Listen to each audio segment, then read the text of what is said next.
صديقي العزيز في جميع أنحاء المملكة، لو حد سألك مول الحلويات في المنتخب المغربي لازم ترد عليه وتقول له هو باها اللي جاب 2 أهداف في 2 دقائق. ده رقم 1. رقم 2، فرحان وسعيد وقلبي طاير من الفرحة بعد فوز المغرب بصراحة على جنوب أفريقيا، لأن أنا كنت مخنوق وزهقان بسبب جنوب أفريقيا بعد ما كسبت مصر 4-3 وخدت مننا 3 نقط بسبب هدف جه كده. يعني يلا بينا ندخل على الحلقة.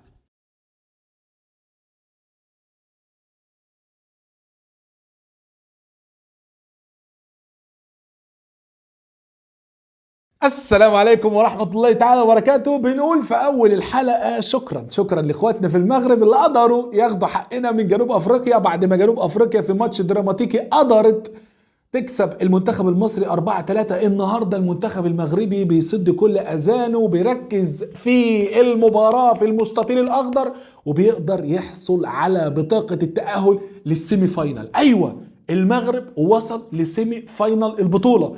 المغرب بعد ما قالوا ان هو مش هيقدر اصلا يتأهل من دور المجموعات، ولو قدر يتأهل من دور المجموعات فحتميا مشواره نهايته في دور ربع النهائي. حبيبي اقول لك لا تستغرب، دلوقتي المغرب في نص النهائي. المغرب في نص النهائي. باها الصغير وباها الكبير عملوا احسن ما لديهم. الناس اللي في المحمدية والناس اللي موجودين في كل مكان في انحاء المملكة، لو حد سألك على مول الحلويات للمنتخب المغربي قول له في واحد اسمه باها كده، هو ده مول الحلويات حاليا، هو ده يعني النحلة الجميلة اللي بتنزل عسل. عايز اتكلم معاك في اكتر من نقطة. النهاردة المنتخب المغربي بيفوز على جنوب افريقيا، واول ما نقول جنوب افريقيا يبقى لازم نقول ستوب كده ونركز عشان في كلمتين مهمين جدا. اولا، رغم الاستفزازات اللي حصلت من المدير الفني لجنوب افريقيا، موضوع بقى الخاص بالصحراء، واحنا عارفين اصلا كدولة جنوب افريقيا ان هي ضد المغرب في النقطة دي، ولكن المغرب مركزش في كل الصراعات الخارجية وركز فقط في المستطيل الاخضر وفي ارض الملعب علشان ياخد التأهل. لما بنقول جنوب افريقيا فاحنا بنقول ان ده منتخب من ضمن المنتخبات اللي معظم المحللين ومعظم الكباتن ومعظم المدربين كتبوا اسمه في الليست، فيها 4 منتخبات مرشحين وبقوة ان هم يتوجوا بالبطولة. نزيدك من الشعر بيت، المنتخب الجنوب افريقي النهاردة بالرغم ان هو كان قادر يتعادل مع المنتخب المغربي، ولكن جه ولد كده صغير اسمه باها في ظرف دقيقتين كان حاطط جولين. وعايز اقول لك ان ده كان ناقص بس يعني كمان دقيقة ويحط الهدف الثالث ويبقى اسرع يعني هاتريك في تاريخ البطولة.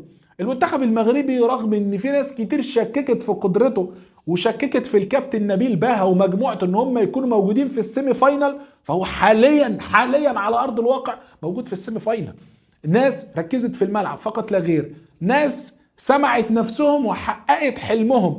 اي نعم حلمهم هو البطولة، ولكن ان انت لما تلاعب فريق بحجم جنوب افريقيا فدي قصة تانية خالص. انت موجود دلوقتي في نص النهائي ومستني مباراة قوية جدا، مباراة انا بقول عليها مباراة تكسير عظام. السنغال والكوت ديفوار. السنغال بطل البطولة السنة اللي فاتت، والكوت ديفوار واحد من الاسماء المرشحة. عجبني جدا ان قبل البطولة ان الناس ما كانتش واخدة بالها من المغرب، يعني ما حطتش المغرب في دماغها. اي نعم مرشح، ايوه احنا مرشحين انه ياخد البطولة، ولكن مرشحينه ايه؟ عشان يعني بيلعب على ارض في وسط جمهوره. ولكن اي حد كنت تسأله يقول لك مثلا السنغال، زامبيا، جنوب افريقيا، كوت ديفوار، فقط لا غير. ده يعني دي المنتخبات او ده المربع او دول اعمدة المربع اللي الناس كلهم حصروا البطولة ما بينهم. دلوقتي كده المغرب في السيمي فاينل وبيفاجئ الجميع زي ما الاسود الكبار فاجئونا وكانوا موجودين في سيمي فاينل كأس العالم. دلوقتي السبوعة بيفاجئونا ويكونوا موجودين في سيمي فاينل بطولة افريقيا لأقل من 17 سنة. عندنا طبعا اقل من 17 واقل من 19 واقل من 23، وطبعا المنتخب الاول اللي ان شاء الله رب العالمين برضو المغرب هتستضيف البطولة الافريقية سنة 2025 مع نهاية العام، يعني إن شاء الله رب العالمين منتصف ديسمبر ومنتصف يناير. نتمنى التوفيق لكل المنتخبات العربية، ونتمنى إن شاء الله رب العالمين نشوف تنظيم يليق باسم المغرب، حكومة بقى وشعب وأهل وكل حاجة حلوة. تحياتي ليكم وألف مليون مبروك. متمزج أنا ومية مية، لأن بصراحة أنا كنت زهقان من مباراة جنوب أفريقيا ومصر، لأن هم يعني قدروا يكسبوا مصر بهدف لدغة الثعبان، ولكن النهاردة المغرب بيعلم عليهم وبيديلهم درس قاسي، والحمد لله رب العالمين بيعدوا من مباراة قوية جدا. تحياتي ليكم وألف مليون مبروك، شكرا جزيلا، والسلام عليكم ورحمة الله تعالى وبركاته.